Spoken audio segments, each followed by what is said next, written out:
देखिए कैसे इस बिल्ली के बच्चे ने अपनी माँ के बाल काट दिए। फिर बाहर सड़क में एक लाल बिल्ली उसकी माँ की मजाक उठाने लगी। फिर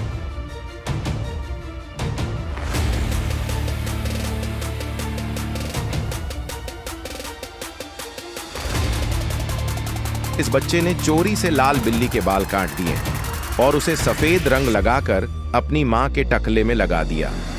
फिर लाल बिल्ली ने अपने पुलिस पति को बुला लिया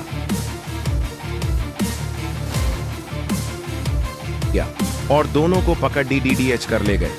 ये क्या, लाइक सब्सक्राइब करें, बिना जा रहे हो लाइक तो कर दो।